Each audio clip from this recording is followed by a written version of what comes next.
Mental health is real, seek help, and the stigma. On the news this evening, political leaders raise concerns over voter apathy, transparency ahead of council polls. PDP Southern leaders disown Lagos zoning meeting. Rivers police arrest officers over assault linked to expired tinted permit. ASU threatens fresh strike. And on the foreign scene, Sudan's army denies bombing convoy taking aid to famine-hit area. I'm Sam Chinedu, and the news continues after the break.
Welcome back. With the August 30 local government election just around the corner, political leaders in Rivers State are already raising concerns about how the polls will be conducted. For instance, the Action Democratic Party ADP chairman, Kendrick Christian, told our correspondent Soibi Oruwari that he fears voter apathy could dampen the elections.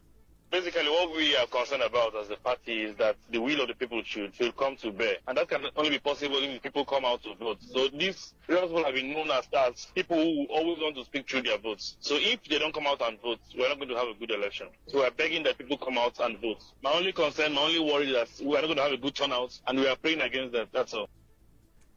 But concerns are not limited to voter turnout. Former Labour Party chairman Favour Ruben is raising a different worry. He says his biggest concern is whether the Rivers State Independent Electoral Commission can truly conduct transparent elections without imposing candidates on the people. Labour Party is participating fully in this election. Local government is to help the grassroots develop, and that's why we are supporting it. That any party that is fully ready will go into the local government election and they may win election. The only thing we keep telling RISEC is that make the election free, fair, and credible. Do not favor any political party so that every party can win election. Allow the people to make their choice. Don't impose an onus on RISEC to make sure that this election is free, fair, and credible. Ruben also drew attention to fresh divisions within the Labour Party. He said two factions are fielding candidates despite the confusion. The Labour Party have the issue in the national, and everybody is aware that there is a problem in the national. And because of that problem in the national, it trickles to all the states. And that's why what you are seeing, you're seeing. I cannot say they are not chairmen, they are chairmen, but they belong to different factions of the device. And so any of them can claim chairman. People are claiming any chairman, so it's not, until we settle the national, we cannot have the single person. So everybody is a chairman. But former Labour Party spokesman Gogo Wellington disagreed, saying the candidates being fielded are not legally recognized. These persons you're calling chairman of Labour Party in Rivers State are alien to us. Julius Aburi's tenure as chairman of Labour Party has ended, and INEC even submitted an affidavit to that effect that Julius Aburi's tenure has elapsed. I don't see where the people or Yuda Dokubo are deriving their own appointments from. Whatever venture that they are pursuing is by and large very personal venture, not that of the Labour Party. Wellington added that local government elections should not even be happening, and as such, the Labour Party will not participate. I'm just worried about, despite the very glaring circumstances which should make anybody in a sane mind not think about conducting an election in River State as at now, being that there's no democratic rule in place. Persons are still pursuing venture because of their personal interest. River State, as we know, is under emergency rule, and there's no basis whatsoever for any democratic election to be conducted in a state that is under emergency rule. Now we shift attention back to governance in River State, where stakeholders are still setting expectations for the return of Governor Siminalayi Fubara. A Port Harcourt-based journalist, Olalekan Ige, has advised the governor to focus on the Rivers First mantra, which he reinstated. Mr. Ige urged the governor not to be distracted by the 2027 general elections in an interview with correspondent Soibi Oluwari.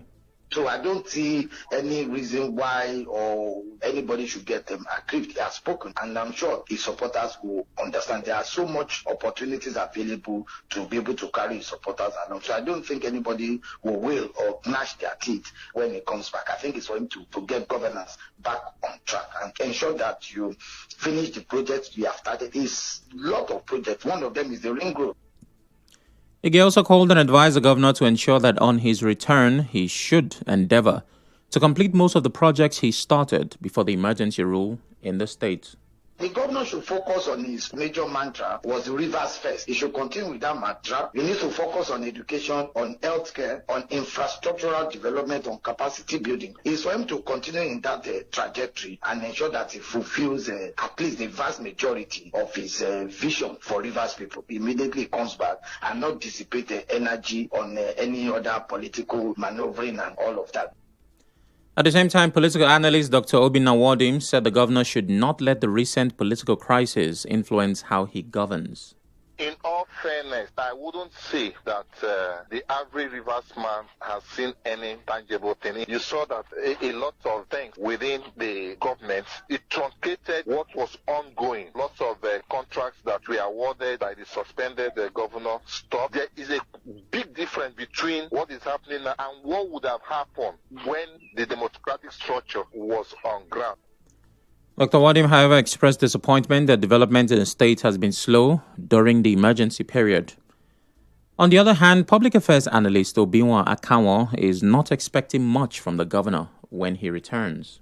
The state has been put in an autopilot mode. So what is going to play out is being, programmed. So the governor has no hand in what will play out between when he comes back and when his tenure comes to an end by a flution of time. So for me, it's an autopilot arrangement. Just the state is on cruise. So it goes until it gets to the final point. So that's nothing I'm expecting.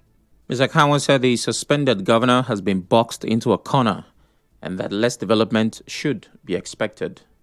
You can't conduct the election under something. And when you look at what the governor had keyed into, you will realize that the governor is twisted. I don't expect anything, not even one thing from him, because his right, privileges have all been mortgaged, and you don't expect so much from him. So he's only coming for a mere formality match. At the end of his tenure, he leaves the office and goes. Beyond Rivers, the PDP at the national level is also wrestling with its own internal crisis, this time over zoning of its 2027 presidential ticket. Although some stakeholders in the South are clamoring for zoning, there is no consensus on the zone that will produce the candidates among the Southwest, Southeast, and South-South. Today, a meeting in Lagos State will discuss the proposal for zoning with the aim of micro-zoning the ticket to either of the three zones. There have been calls on the Oyo State Governor Seyi Makinde and former President Goodluck Jonathan to join the 2027 presidential race. But irked by the micro-zoning move, PDP State Chairman, former governors and National Assembly members disowned the Southern Zoning meeting, describing it as divisive and unconstitutional. Reacting to this, PDP House of Representatives leader Kingsley Chinda said the Lagos meeting has excluded and sidelined critical party leaders. He told reporters in Abuja that any party meeting where zoning, power rotation, and distribution of offices are to be discussed should be all-inclusive. Chinda said any decision reached in secrecy and seclusion cannot be consensus-driven, adding that it will be resisted in accordance with the constitution of the party. He urged members of the party to disregard the outcome. In another statement, the state chairman of Imo, Austin Nwachukwu, Abia, Abraham Ama, Cross River, Venetius Ikem, Akwa Ibom, Anieka Akpan, and Rivers, Aaron Chukwuemeka, said the meeting's outcome should not be recognized. The statement said the PDP has always stood for inclusivity, fairness, consultation, and collective decision-making. It said any meeting that ignores key leaders and elected officials breaks trust, causes division, and threatens party unity. It also said the meeting is premature and seems aimed at serving the interests of a few, especially since the zoning committee has not yet submitted its report for party approval. Still to come, Rivers police arrest officers over assault linked to expired tinted permit. Stay tuned.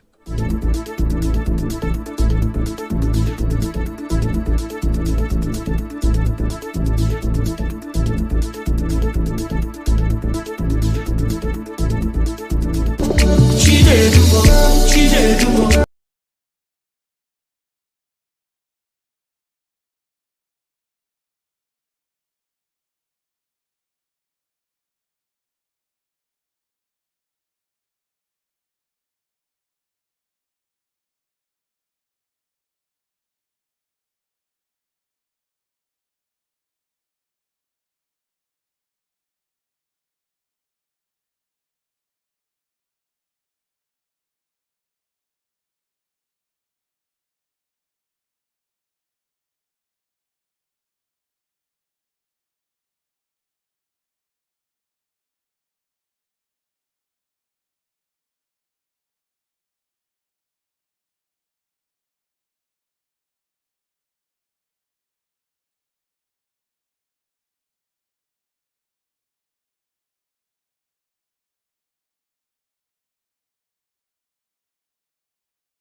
Welcome back.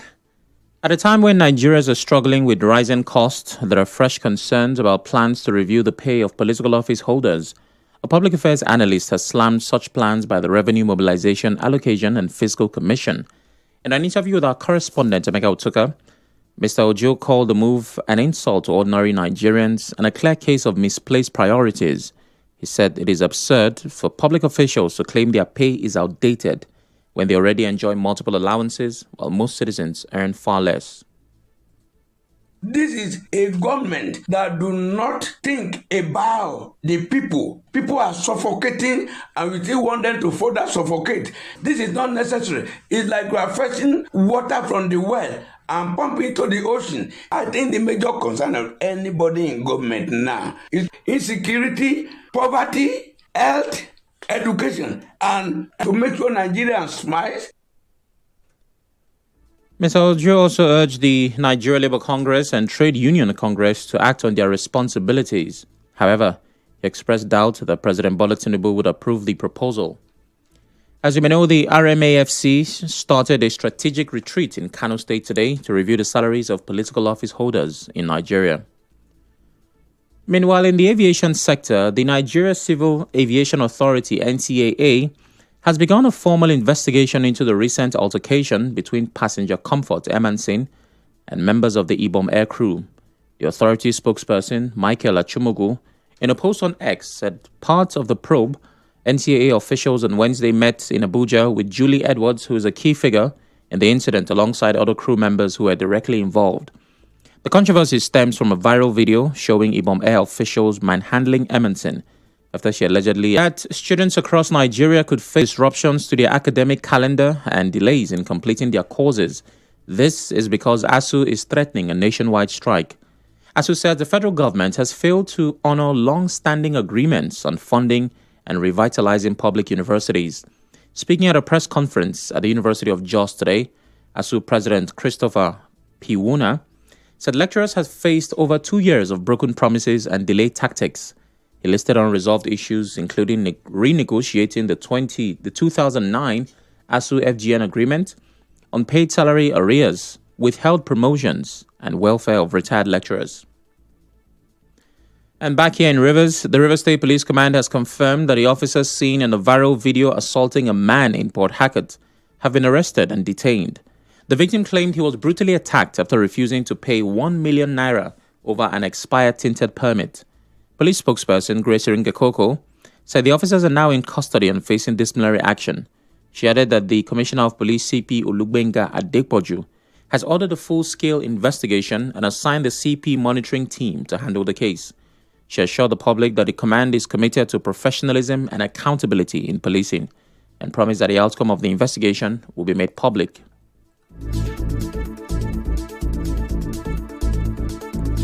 In another Rivers development, residents of Victory Estate along Airport Road, Rumosi in Port Harcourt are raising alarm over what they describe as persistent harassment and attack by land speculators.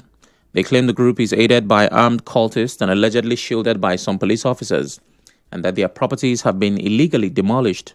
In a petition made available to newsmen, the estate's chairman, Mr. Mondale Igbinedion, and secretary, Mr. Austin Anacho Omunakwe, named Colonel Ogumerum Eke, and others as those behind the attacks. The residents allege that the group has carried out several violent invasions, destroying perimeter fences, halting ongoing building projects, and assaulting or even maiming occupants. According to the petitioners, a report from the River State Surveyor General confirms that Victory Estate is distinct and does not fall within the disputed area cited by the alleged land grabbers. The residents are calling for an immediate investigation, the withdrawal of any police protection for the alleged perpetrators, and guarantees for the safety of lawful occupants. They are also urging authorities to bring those responsible to justice. However, the River State Police Command has denied the allegations that its operatives, accompanied by Dr. Cornell A.K., is invading the estate along Obirikwere Airport Road. Spokesperson Grace Iringekoko told our correspondents that police officers were deployed to the area to prevent a breakdown of law and order. In other news, the Awo of Ndoni Kingdom, Professor Franklin Odua Chukwuma, has announced the appointment of a prominent son of Ndoni, Michael Onyema, as the substantive secretary of the Awo Council. Speaking at the occasion, Chukwuma described Michael Onyema as an illustrious son with impeccable character and vast experience. The traditional ruler outlined the importance of the appointment as a panacea for the rich cultural transformation of the area and praised the one-year outstanding role of Michael Onyema in acting capacity. In his response, Michael, who is also the Ebonadi of Ndoni, renewed his commitment towards the accelerated development of the community. He called on the youth of the community to support various government programs aimed at alleviating quality of life through patriotism.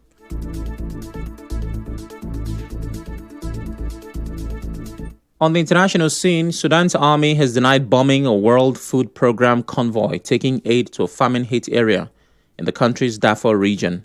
The paramilitary Rapid Support Forces blamed the army for Wednesday's airstrike in the town of Melit, which is under RSF control.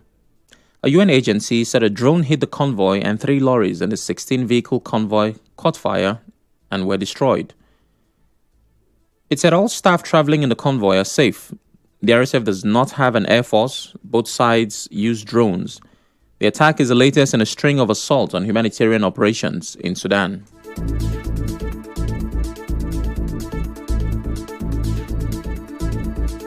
On the news this evening, you heard political leaders have raised concerns over voter apathy and transparency ahead of the council polls. PDP Southern leaders have disowned today's Lagos meeting over zoning.